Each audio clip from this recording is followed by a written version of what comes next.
સ્વાગત છે। હું છું યશ ભટ્ટ। આપની સાથે મહત્વના સમાચારથી શરૂઆત કરીશું। નાયબ મુખ્યમંત્રી નીતિન પટેલે શાળાઓને લઈને એક મહત્વપૂર્ણ નિવેદન કર્યું છે। ઉલ્લેખનીય છે કેન્દ્ર સરકારે જ્યારે જાહેરાત કરી હતી તો શાળાઓ શરૂ કરવા માટે કોઈ વિચાર નથી કર્યો તેવું ખાસ નીતિન પટેલે કહ્યું છે।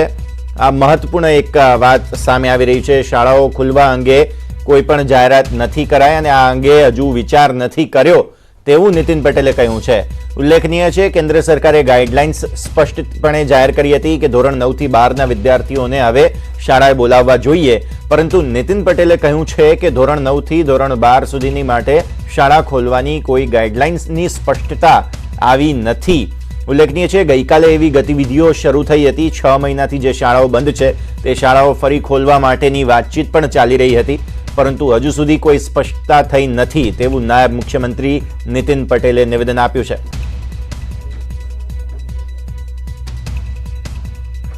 ભારત સરકારની ગાઈડલાઈન પર હજુ બહુ સ્પષ્ટ નથી। વાલીઓ સંમતિ આપે, બાળકો સંમતિ આપે એવી બધી શરતો એમાં રાખી છે। આપણે ગુજરાતમાં હજુ આ અંગે કોઈ નિર્ણય કર્યો નથી કે 9 થી 12ના વર્ગો ચાલુ કરવા માટે શાળાઓ શરૂ કરવી કે કેમ। એ અંગે માનનીય શિક્ષણ મંત્રી શ્રી ભૂપેન્દ્રસિંહજી અને શિક્ષણ વિભાગ અને મુખ્યમંત્રી શ્રી સાથે અમારી ચર્ચા ચાલી રહી છે। કેવી રીતે કરવું, કેટલું કરવું, કરવું કે ના કરવું એ પણ કોરોનાના સંદર્ભમાં વિચારીને જ કરવામાં આવશે। તો જે રીતે અહીં વાત કરવામાં આવી છે કે કેન્દ્ર તરફથી જે કંઈ પણ ગાઈડલાઇન્સ આવી છે તે અસ્પષ્ટ છે, હજુ ઘણા બધા મુદ્દા પર વિચાર કરવો જરૂરી છે। તો વધુ વાતચીત કરીએ। કોંગ્રેસ પ્રવક્તા મનીષ દોશી આપણી સાથે જોડાઈ રહ્યા છે। મનીષજી, સ્વાગત છે। અને કેન્દ્રની ગાઈડલાઇન્સ અસ્પષ્ટ છે તેવું સ્પષ્ટપણે નાયબ મુખ્યમંત્રી પણ હવે તો કહી રહ્યા છે। ધોરણ 9 થી 12ના વિદ્યાર્થીઓ માટે ગતિવિધિઓ ગઈકાલથી જ શરૂ થઈ ગઈ હતી, શાળાઓ તૈયારી કરવા લાગી હતી, પણ હવે આજે હજુ પણ અસમંજસનો માહોલ જરૂર લાગી રહ્યો છે સરકારમાં। નીતિનભાઈ ઘણા વખત પછી એક સત્ય ઉતાવળમાં બોલી ગયા છે માધ્યમો સમક્ષ કે કેન્દ્ર સરકાર કોરોનાના મુદ્દે અસ્પષ્ટ માર્ગદર્શિકા નહીં આપી રહી છે। એકચ્યુઅલી તો માર્ગદર્શિકા અસ્પષ્ટ નહીં, પણ સમગ્ર કોરોના સામેની લડાઈમાં જ કેન્દ્ર સરકાર સદંતર પણ નિષ્ફળ ગઈ છે, લોકડાઉન પણ નિષ્ફળ ગયું। ત્યાં લગી શાળાનો સવાલ છે। હું સ્પષ્ટપણે ન્યૂઝ 18ના માધ્યમથી કહીશ કે ગુજરાતમાં કોરોનાનું સતત સંક્રમણ વધી રહ્યું છે। ગુજરાત અને ખાસ કરીને દક્ષિણ ગુજરાતમાં અને બીજી બાજુ સૌરાષ્ટ્રમાં, જ્યાંથી મુખ્યમંત્રી આવે છે સૌરાષ્ટ્રમાં, રાજકોટમાં સૌથી વધુ કોરોનાના કેસ આવી રહ્યા છે। આપણા સૌના માટે ચિંતાનો વિષય છે અને જે રીતે કોરોનાનું સંક્રમણ વધી રહ્યું તે સમયે શાળા ખોલવી અને શાળાઓમાં બાળકોને પ્રવેશ કરીને એમનું શૈક્ષણિક કાર્ય શરૂ કરવું મને લાગે ચિંતાનો વિષય છે। વાલીઓ માટે પણ ચિંતાનો વિષય છે ને નાના બાળકો માટે પણ ચિંતાનો વિષય છે। સરકાર અને મમત અહંકારનો મુદ્દો ન બનાવે। આ કોઈ રાજકીય ફાયદા લેવાની ને રાજકીય રીતે સંચાલકોને મદદ કરવાની કોઈ વાત નથી। આ કોરોના કાળ છે અને કોરોનાનું સંક્રમણ વધતું હોય એવા સમયે સરકારે જીદ અને મમતને બદલે અમે નંબર 1 છીએ, એ કોરોનાના સંક્રમણમાં નંબર 1 થઈ શકાય, મૃત્યુદરમાં નંબર 1 થઈ શકાય, પણ બાળકોને ભોગ ન બનાવી શકાય। એટલે કોંગ્રેસ પક્ષ તરીકે પણ હું વિનંતી કરું છું કે વાલીઓ ચિંતામાં છે, એટલે સરકાર મહેરબાની કરીને જ્યાં લગી કોરોનાના સંક્રમણનું અટકે નહીં અને જ્યાં લગી કોરોનાના સંક્રમણનો ભય અને ડર આપણા સૌના માટે ચિંતાનો વિષય હોય એવા સંજોગોની અંદર શાળા કોલેજો ન ખોલવી જોઈએ એવું સ્પષ્ટપણે મારું માનવું છે। મનીષભાઈ, બીજી મહત્વપૂર્ણ વાત એ પણ છે કે ઓનલાઈન શિક્ષણને લઈને પણ આપણે પાછળ ભૂતકાળમાં બહુ ચર્ચાઓ કરી ચૂક્યા છીએ। બીજી તરફ શાળાઓને લઈને હજુ અસમંજસ છે, 9 થી 12ના વિદ્યાર્થીઓની વાતચીત છે અને હજુ આ બધું તો છે જ, ત્યાં તો હવે નવરાત્રીની પણ ચર્ચાઓ બીજી બાજુ થવા લાગી છે। એટલે નવરાત્રી ગુજરાતની ઓળખ છે, આપણા સૌના માટે એક અનેરો ઉત્સવ જેવું હોય છે અને તમામ લોકો માટે એક આનંદની વાત હોય છે, પણ સાથે સાથે કોરોના એ વૈશ્વિક મહામારી છે। આમાં લાગણી અને એની વાત ન આવે।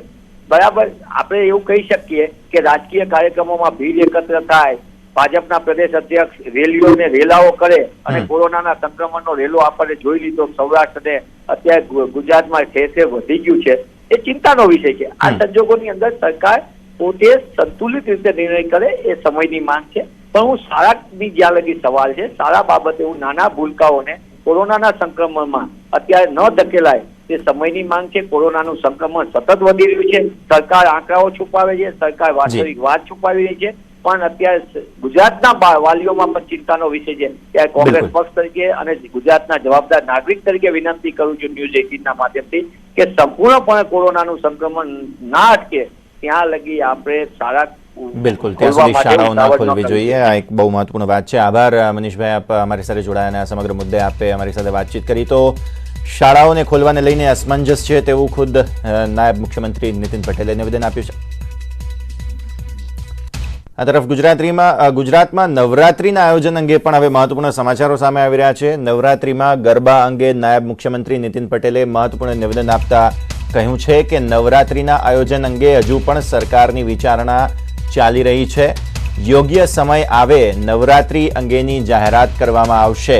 ઉલ્લેખનીય છે પાછલા થોડા દિવસોમાં નવરાત્રી આયોજન નહીં થાય તેવી સ્પષ્ટ વાતચીત કરી દેવાઈ હતી, પરંતુ ત્યારબાદ જે કલાકારો છે, સંગીતકારો છે કે જે આના પર નભતા હોય છે, આખા વર્ષની તેમની આવક થતી હોય છે, આ ગરબા આયોજકો છે કે જેમને પણ આખા વર્ષની આવક આનાથી જ થતી હોય, તેમણે ખાસી એવી વખત રજૂઆત ગાંધીનગર ખાતે કમલમ ખાતે કરેલી છે. ત્યારે હવે નાયબ મુખ્યમંત્રી નીતિન પટેલે આ નિવેદન આપ્યું તે ખૂબ જ મહત્વપૂર્ણ ગણાશે. તેઓ વિચારણા કરી રહ્યા છે અને યોગ્ય સમયે જાહેરાત પણ થઈ શકે છે.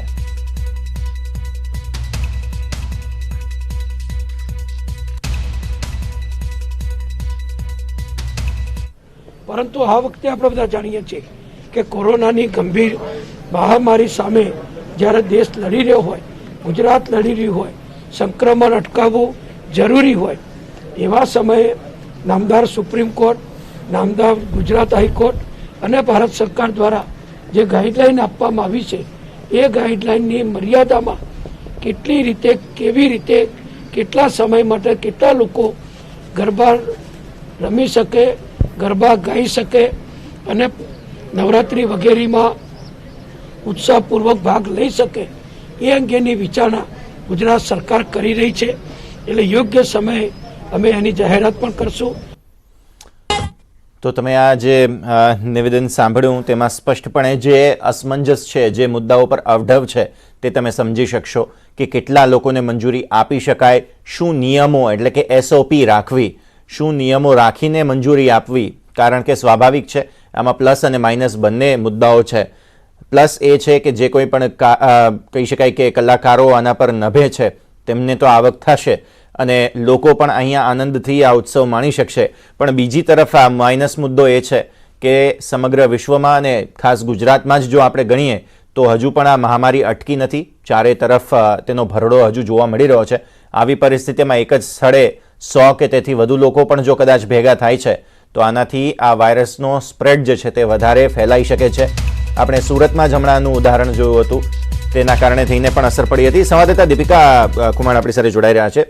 દીપિકા, સ્વાભાવિક છે કે નવરાત્રી એ સૌથી મહત્વપૂર્ણ તહેવાર જે છે તે સમગ્ર ગુજરાત માટે હોય અને કલાકારોએ પણ વિનંતી કરી છે, સરકારે પણ હવે નિવેદનની વાત પણ કહી ખાસ કરવામાં આવી છે. તો હવે નવરાત્રી આવી રહી છે, તમે પ્રેક્ટિસ શરૂ કરી દીધી છે અત્યારે? હા. શું કરી રહ્યા છો અત્યારે ગરબાના નવા સ્ટેપ ચાલી રહ્યા છે, એ શીખી રહ્યા છે. કંઈક નવું જોવા મળી રહ્યું છે શીખવા માટે. સરકાર મંજૂરી આપે તો સારું માનો છો? હા, લાગતું તો નથી મંજૂરી આપે, પણ નાના પાયે પર આપવું જોઈએ મંજૂરી.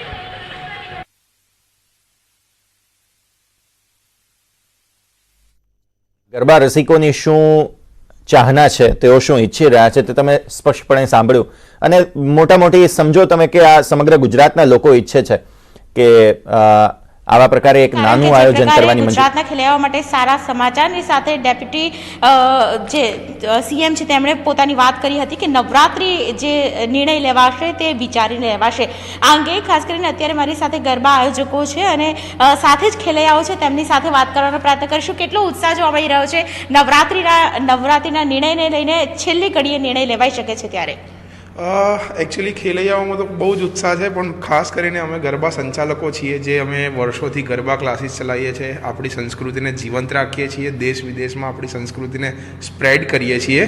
એટલે અમને તો લાસ્ટ 1 મંથથી બહુ જ બધા ખેલૈયાઓના કન્ટિન્યુઅસ કોલ્સ આવતા હતા કે સર ગરબા ક્લાસીસ ક્યારે ચાલુ થશે. પણ જ્યાં સુધી ગવર્મેન્ટનું અમને ગ્રીન સિગ્નલ ના આવે ત્યાં સુધી અમે બી બધા સ્ટુડન્ટ્સને એવું કહેતા હતા વેઇટ કરો. પણ હવે અમને એવું લાગે છે કે કંઈક પોઝિટિવ ન્યૂઝ આવવાના છે અને અને સવારથી ઓલરેડી અમે 5-10 સ્ટુડન્ટ્સના કોલ એટેન્ડ કરી દીધા છે કે સર હવે ગવર્મેન્ટમાં ન્યૂઝ આવવાના છે, તો કાલથી ચાલુ થઈ જશે, સન્ડેથી ચાલુ થઈ જશે, મંડેથી ચાલુ થઈ જશે. અને એક રીતે જોવા જઈએ તો આપણું જે ગરબા છે એ આપણું સંસ્કૃતિનો બેઝ છે. આ ઇમ્યુન બૂસ્ટ કરવા માટે બી સૌથી ઇમ્પોર્ટન્ટ છે ગરબા. અને અમે સંચાલકો એક જ વસ્તુ કહીએ કે અમે જે બી ગવર્મેન્ટના રૂલ્સ આવશે કે ગવર્મેન્ટ તરફથી જે બી ગાઈડલાઈન આવશે એ અમે ફોલો કરીને અમે ગરબા ક્લાસ અને આપણી સંસ્કૃતિને જીવંત રાખવા માંગીએ છીએ. તેની સાથે નીરવ આપને પણ પૂછવા માંગીશ કે કોઈ પણ ઉત્સવ નથી થયો, ખાસ કરીને ગુજરાતની વાત કરવામાં આવે, અમદાવાદની વાત કરવામાં આવે તો રથયાત્રાથી શરૂઆત થાય છે, ગણેશ ચતુર્થી, ત્યારબાદ નવરાત્રિ. તો આ વખતે નવરાત્રિના ઉત્સાહને લઈને આપને કેટલો ઉત્સાહ છે? વાઇબ્રન્ટ નવરાત્રિ પણ જે લોકો માટે નિઃશુલ્ક બનતું હોય છે ને, લોકો ત્યાં જતા હોય છે, તેને લઈને પણ આપ શું કહેશો? હું એવું કહેવા માગીશ કે હવે કોરોના કાળમાં આપણે કોરોના સાથે જીવતા શીખવું જોઈએ અને ધીરે ધીરે દરેક ફેસ્ટિવલને નવા નીતિ નિયમ સાથે જીવતા શીખવું જોઈએ. અને એ જ રીતે આપણે બધા સોશિયલ ડિસ્ટન્સિંગનું પાલન કરી અને આ વખતે આપણે ગરબા નવરાત્રિ રમવી જોઈએ. અચ્છા, તમે નવરાત્રિની નવી ચણિયાચોળી ખરીદી છે કે કેમ? કારણ કે આપણે ગર્લ્સને એવું હોય કે નવી ચણિયાચોળી તો જોઈશે જ. ના, હજી સુધી ખરીદી તો નથી, પરંતુ અમે પ્રેક્ટિસ અને એવું માસ્ક અને સોશિયલ ડિસ્ટન્સિંગ સાથે ખૂબ જ પ્રેક્ટિસ કરીએ છીએ અને એવી જ આશા સાથે કરીએ છીએ કે આ વખતે નવરાત્રિ જરૂર થશે અને આવતા થોડાક દિવસોમાં ચણિયાચોળી બી ખરીદવા માટેનો ખૂબ જ આનંદ ધરાવીએ છીએ. અને સરકારને બી રિક્વેસ્ટ છે કે હવે આ કોરોના ક્યારે ખતમ થશે એ તો ખ્યાલ નથી, પરંતુ નવી ગાઈડલાઈન પ્રમાણે અમને લોકોને રમવા માટે મંજૂરી આપે. તમે આગળ આવો. સોશિયલ ડિસ્ટન્સ સાથે નવરાત્રિ રમવાની મજા આવશે? મજા તો એટલી નહીં આવે, પણ સેફટી પણ જોવી પડે, એટલે સોશિયલ ડિસ્ટન્સિંગ સાથે રમવું જ આપણી માટે સેફ છે. અને નવરાત્રિ થશે તો વધારે મજા આવશે, એટલે થવી જોઈએ, પણ સોશિયલ ડિસ્ટન્સિંગ અને બધું ખ્યાલમાં રહીને થવી જોઈએ. તમે શું કહો છો? તમે કેવી રીતે નવરાત્રિ અત્યાર સુધી મનાવો છો ને હવે આ વર્ષ તમારું કેવું રહેશે? એકચ્યુઅલી અમે લોકો દર વર્ષે નવરાત્રિના 3 મહિના પહેલાંનું સ્ટાર્ટિંગ કરી દઈએ છીએ કોચિંગ અહીંયા, અને અમને લોકોને એટલો બધો ઉત્સાહ પહેલેથી જ હોય છે.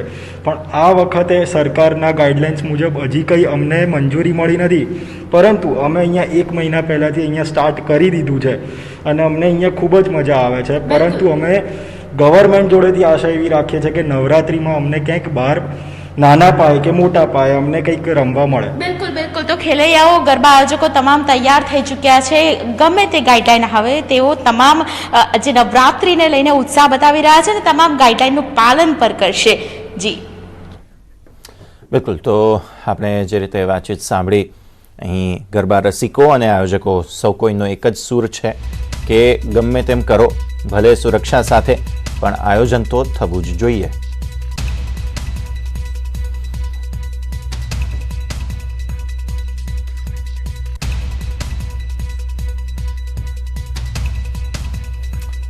નજર કરીશું અન્ય ખબરો પર. સુરતથી એક મહત્વપૂર્ણ સમાચાર સામે આવી રહ્યા છે કે જ્યાં માંગરોળમાં કોંગ્રેસે વિરોધ નોંધાવ્યો છે. ખાડામાં વૃક્ષ વાવીને વિરોધ નોંધાવવામાં આવ્યો છે. આ મોસાલી ચોકડી પાસેના દ્રશ્યો તમે નિહાળી રહ્યા છો કે જ્યાં કોંગ્રેસ દ્વારા વિરોધ નોંધાવાયો છે અને ખાડામાં શ્રીફળ મૂકીને ખાડાનું પૂજન પણ કરવામાં આવ્યું છે. અને કોન્ટ્રાક્ટર તથા સરકારને સદબુદ્ધિ આવે તે માટે આ ખાડાનું પૂજન કરી મોટી સંખ્યામાં કોંગ્રેસી કાર્યકરો અહીં ઉપસ્થિત રહ્યા હતા. વાત ગીર સોમનાથના ખેડૂતોની નાણાં ચૂકવવા માગ જે છે તે ખાસ જોવા મળી રહી છે. શુગર મિલ નાણાં ચૂકવે તેવી માગ ખેડૂતો અહીં કરી રહ્યા છે. શેરડી પકવતા ખેડૂતોએ માગણી કરી છે. યુથ કોંગ્રેસ અને ખેડૂતોનું મામલતદારને ખાસ આવેદનપત્ર આપવામાં આવ્યું છે. ત્યારે શુગર મિલો પાસે બાકી નીકળતા નાણાં ખેડૂતોને જલ્દી જ ચૂકવવામાં આવે, આ પ્રકારે ખેડૂતોએ આવેદનપત્ર આપ્યું છે. વાત કરીશું રાજકોટની કે જ્યાં ભારતીય કિસાન સંઘ નારાજ જોવા મળી રહ્યો છે. ભારતીય કિસાન સંઘ સરકારના વલણ અને નિર્ણયથી અસંતોષ વ્યક્ત કરી રહ્યો છે. ખેડૂતોનો માલ વેચાઈ જાય તો પછી ખરીદીનો શું ફાયદો, તેવું અહીંથી ખાસ દિલીપ સખિયા નિવેદન કરી રહ્યા છે. અને તેમણે કહ્યું છે કે મોટા ભાગના ખેડૂતોને ખોટ સહન કરવાનો વારો આવશે. મગફળીની ખરીદીને લઈને આ એક મુદ્દો છે. જ્યારે તેમણે કહ્યું કે સરકારે જે નીતિ જાહેર કરી છે કે લાભ પાંચમથી ખરીદી કરાશે, તો તે ખેડૂતોને ગુમરાહ કરી રહી છે, તેવું દિલીપ સખિયાએ કહ્યું.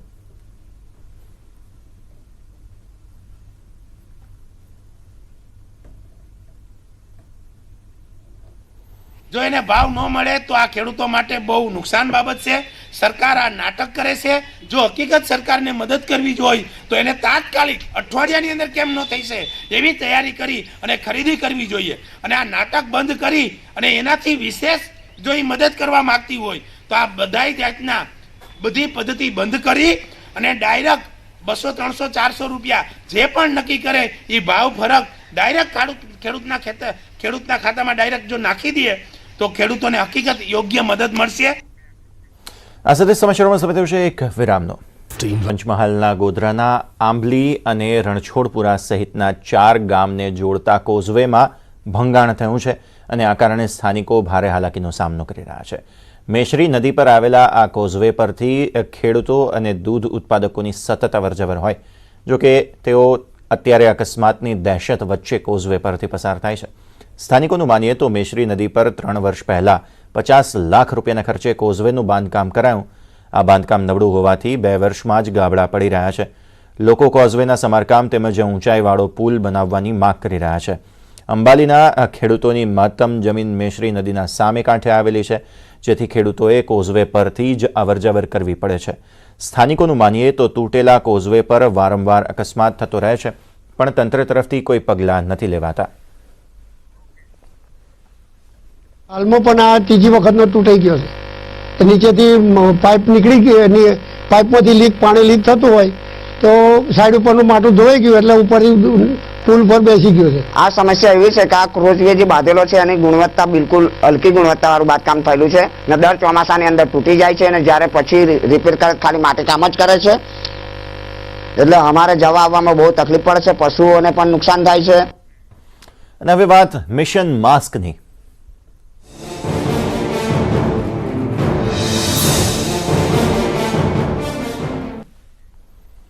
સૌરાષ્ટ્રમાં કોરોનાનો કાળો કહેર છે. ખાસ રાજકોટમાં દિવસે ને દિવસે સંક્રમણ વધી રહ્યું છે. જો કે લોકોને કોરોનાનો ડર જ ના હોય એવા દ્રશ્યો રાજકોટમાં જોવા મળ્યા. અમારી ટીમે રાજકોટની બેડી માર્કેટિંગ યાર્ડની મુલાકાત લીધી. બેડી માર્કેટિંગ યાર્ડ કે જ્યાં સૌરાષ્ટ્રભરના ખેડૂતો પોતાની જુદી જુદી જણસી માટે આવતા હોય છે. હજારોની સંખ્યામાં મજૂરો અહીં આવતા હોય છે, વેપારીઓ આવતા હોય છે, તેમજ ખેડૂતો પણ અહીં આવતા હોય છે.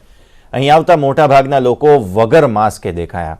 માસ્ક નહીં પહેરવાના અનેક બહાના પણ લોકોએ બતાવ્યા.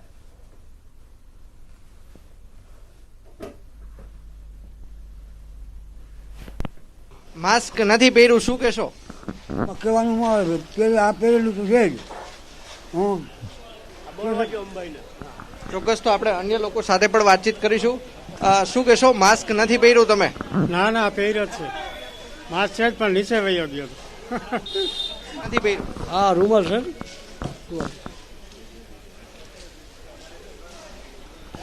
ચોક્કસ અન્ય લોકો પણ છે, આપણે તેમને પણ પૂછીશું. જોઈ શકાય છે કે જે રીતે ન્યૂઝ 18 ગુજરાતીનો કેમેરો ફરી રહ્યો છે, લોકો માસ્ક છે, રૂમાલ છે તે પહેરી રહ્યા છે.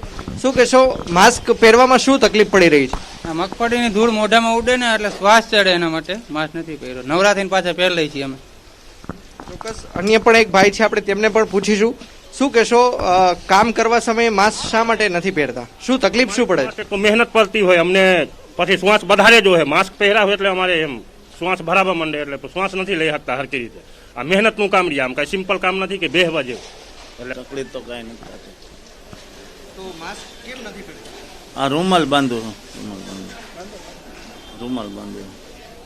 જોઈ શકાય છે કે જે રીતે ન્યૂઝ 18 ગુજરાતીનો કેમેરો ફરી રહ્યો છે તેમ તેમ લોકો છે તે માસ્ક પહેરી રહ્યા છે, લોકો છે તે પોતાના મોઢા પર રૂમાલ છે તે બાંધી રહ્યા છે. કેમેરામેન નવનીત લશ્કરી સાથે અંકિત પોપટ, ન્યૂઝ 18 ગુજરાતી, રાજકોટ. કોરોના મહામારી વચ્ચે લોકોને તંત્ર અને સરકાર દ્વારા કોરોનાથી બચવા માટે માસ્ક પહેરવાની ગાઈડલાઈન બહાર પડી છે, પણ લોકો માસ્ક પહેરવાનું ટાળે છે. આ માસ્કને લઈને સુરતના અઠવા લાઇન્સમાં ન્યૂઝ 18એ એક રિયાલિટી ચેક કર્યું. અહીં પણ લોકો કોરોના પ્રત્યે ગંભીર હોવાનું નથી જણાતું. 70% લોકો માસ્ક પહેરે છે, પણ 30% લોકો એવા છે જે માસ્ક વિના દેખાય છે, પોતે જીવ જોખમમાં મૂકે છે, બીજાનો પણ મૂકે છે. માસ્ક પહેરે છે તે લોકો સરકારના ગાઈડલાઈનનું પાલન નહીં કરતા લોકોને 1000 રૂપિયાનો દંડ ફટકારાય છે, પણ છતાં કેટલાય લોકો બજારમાં બિંદાસ્ત માસ્ક વિના જ નજરે ચડી રહ્યા છે.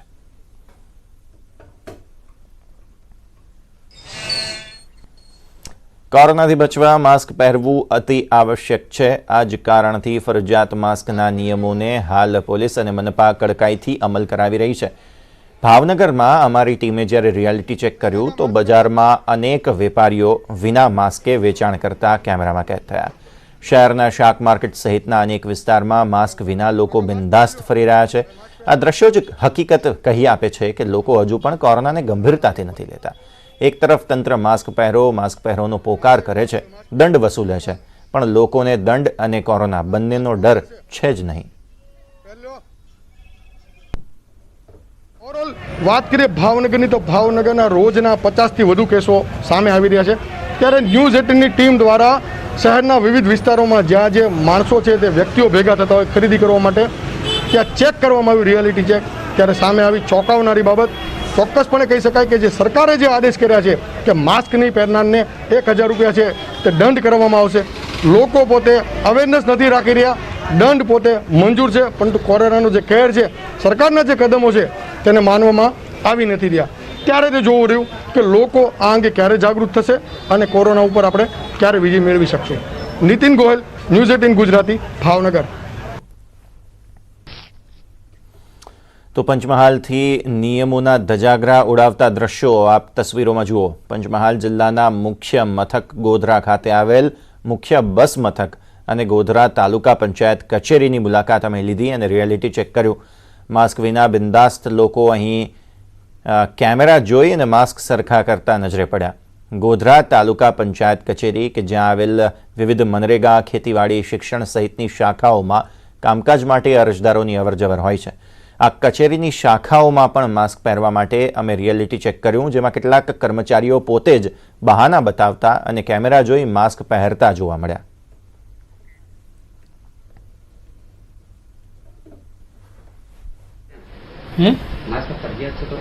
છે પહેરીએ જ છે.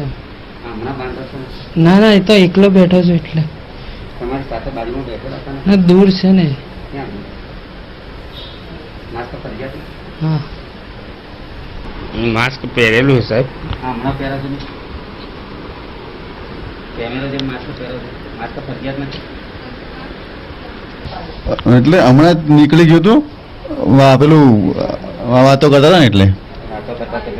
હાજી, પહેરેલું છે યાર. આ તો ફરજિયાત જ છે ને, આ નીચે જ છે. હા, એ તો હવે કરી લઈએ. અરે ઓફિસ ને છે સાહેબ મારા. શું નામ તમારું? ઓફિસ નથી યાર, આ બતાવા યાર સાહેબ. અમે આજે અહીંયા છે, ફરજિયાત તો પહેરેલું જ છે. તમે કેમેરો જોઈને માસ્ક પહેલે. ના ના, એવું નથી.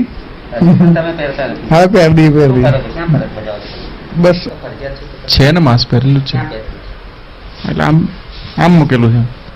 પહેરવાનો મતલબ અને મૂકવાના મતલબમાં ફરક નથી લાગતો? તો આ ઝુંબેશથી અમે સૌ કોઈને અરજ કરીએ છીએ, મહેરબાની કરીને માસ્ક પહેરો. આગળ વાત કરીએ પાક નુકસાનનું વળતર મેળવવા માટે અત્યાર સુધી ખેડૂતોએ વીમા માટેના ફોર્મ ભરવા માટે ઓફિસોના ધક્કા ખાવા પડતા હતા, પરંતુ હવે કોઈ પ્રીમિયમ નહીં, કોઈ ધક્કા નહીં અને સીધો જ ખેડૂતોને લાભ મળશે. શું છે સરકારની આ સહાય, આવો જાણીએ.